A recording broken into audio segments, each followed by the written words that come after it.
ಶಿಟ್, Ranjit sir ಪ್ರಮಾಣ ವಚನ ಬರ್ತೀಗ.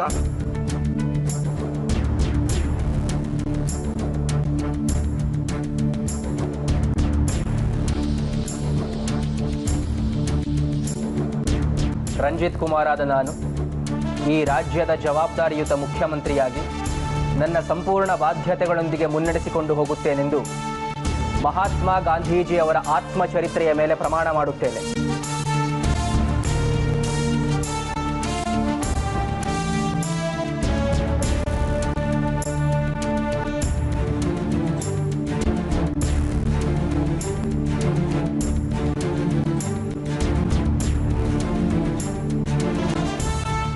ನಾನು ಕೇವಲ ಗಾಂಧಿವಾದಿ ಅಲ್ಲ. ಸುಭಾಷ್ ಚಂದ್ರ ಬೋಸ್, ಭಗತ್ ಸಿಂಗ್, ಸುಖದೇವ್, ಆಜಾದ್ ತರ ಕ್ರಾಂತಿ ಮಾಡೋದು ನನಗೆ ಗೊತ್ತು. ಬೇರೆ ರಾಜಕಾರಣಿಗಳ ತರ ವಿಧಾನಸೌಧಕ್ಕೆ ಬಂದು ತೂಕಡಿಸ್ಕೊಂಡು ನಿದ್ರೆ ಮಾಡಿಕೊಂಡು ಪೊಲೀಸ್ ಸಿನಿಮಾ ನೋಡಿಕೊಂಡು ಚಪ್ಪಲಿ ಹಿಡ್ಕೊಂಡು ಹೊಡೆದಾಡೋದಕ್ಕೆ ನಾನು ಬಂದಿಲ್ಲ. ಅಥವಾ ಆರಾಮಾಗಿ ಫಾರಿನ್ ಟ್ರಿಪ್ ಹೊಡ್ಕೊಂಡು 4 ತಲೆಮಾರುಗಳಿಗಾಗುವಷ್ಟು ಆಸ್ತಿ ಮಾಡೋದಕ್ಕೂ ನಾನು ಬಂದಿಲ್ಲ. ನಾನು ಬಂದಿರೋದು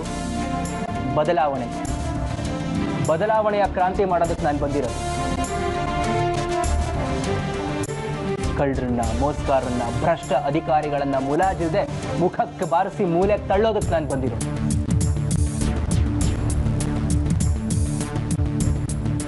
ಅನ್ನ ಇಲ್ಲದೆ, ವಿದ್ಯೆ ಇಲ್ಲದೆ, ಉಳ್ಕೊಳ್ಳೋಕೆ ನೆಲೆ ಇಲ್ಲದೆ ಬದುಕ್ತಾ ಇರೋರಿಗೆ ಸ್ವಾಭಿಮಾನವಾಗಿ ಬದುಕೋದನ್ನ ಹೇಳ್ಕೊಡೋದಕ್ಕೆ, ಅವ್ರ ಮುಖದಲ್ಲಿ ನಗುನ ತರೋದಕ್ಕೆ ನಾನು ಬಂದಿರೋದು.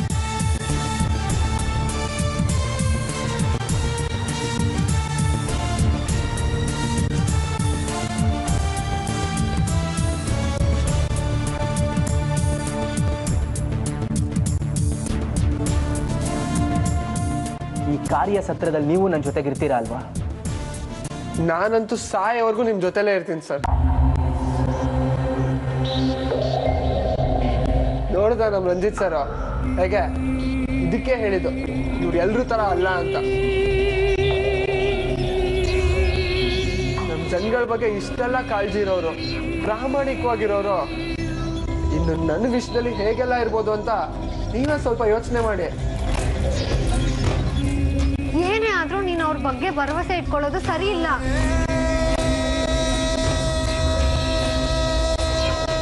ಯಾಕೆ ಇಟ್ಕೋಬಾರ್ದು?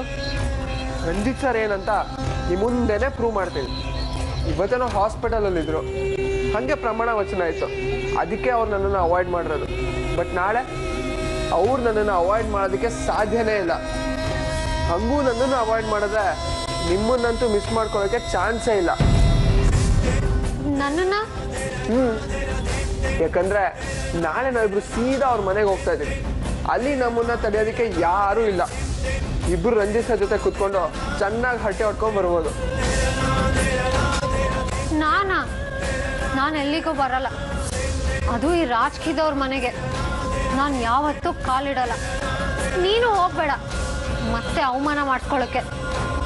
ಅವಮಾನ ಏನೂ ಆಗಲ್ಲ ರೀ. ಆಕ್ಚುಲಿ ಅವ್ರು ನನ್ಗಿಂತ ಜಾಸ್ತಿ ನಿಮ್ಮ ನೋಡೋದಕ್ಕೆ ಎಕ್ಸೈಟ್ ಆಗಿ ಕಾಯ್ತಾ ಇದಾರೆ. ನೀವ್ ಬರ್ತೀರಾ ಅಂದ್ರೆ ಅವ್ರಿಗೇನೇ ಕೆಲಸ ಇರು ಬಂದ್ ಮಾತಾಡಿಸ್ತಾರ. ಮಾತಾಡ್ಸ್ಬಿಟ್ರೆ ಏನು, ನಮ್ಗೇನ್ ಕಿರೀಟ ಸಿಕ್ಬಿಡುತ್ತಾ? ಕಿರೀಟ ಅಂತೂ ಸಿಗಲ್ಲ. ಬಟ್ ನಿಮ್ ಅನುಮಾನ ಪರಿಹಾರ ಆಗುತ್ತಾ? ರಂಜಿತ್ ಸರ್ ಬೇರೆಯವ್ರ ತರ ಅಲ್ಲ ಅನ್ನೋದಾದ್ರೂ ಪ್ರೂವ್ ಆಗುತ್ತಾ? ಅದಕ್ಕಾದ್ರೂ ನಾವು ಕಡೆ ಪ್ರಯತ್ನ ಮಾಡ್ಲೇಬೇಕು. ಪ್ಲೀಸ್ ಕಂಡೀಸಿಂಗ್, ನನ್ಗೋಸ್ಕರ ಬನ್ನಿ. ಈ ಸಲ ಅವ್ರು ನನ್ನನ್ನು ಅವಾಯ್ಡ್ ಮಾಡಿದ್ರೆ ಆಮೇಲೆ ನೀವೇ ಅವ್ರ ತಂಟೆಗೆ ಹೋಗೋನು ನಾನು ಹೋಗಲ್ಲ. ಸರಿನಾ? ಪ್ಲೀಸ್ ಕಂಡೀಸಿಂಗ್, ಅವ್ರನ್ನ ಒಬ್ಬ CM ಅಂತಲ್ಲ, ಒಬ್ಬ ಸಕ್ಸಸ್ಫುಲ್ ಫ್ರೆಂಡ್ ಅನ್ಕೊಂಡಾದ್ರೂ ಮೀಟ್ ಮಾಡೋಣ.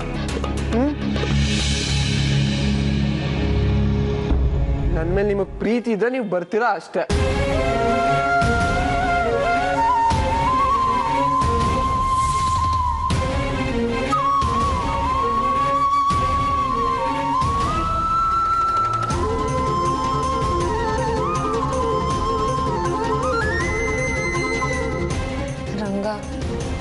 ಅಗ್ನಿ ಪರೀಕ್ಷೆಗೆ ತಂದ್ಬಿಟ್ಟಿದ್ಯಲ್ಲೋ ನನ್ನನ್ನು.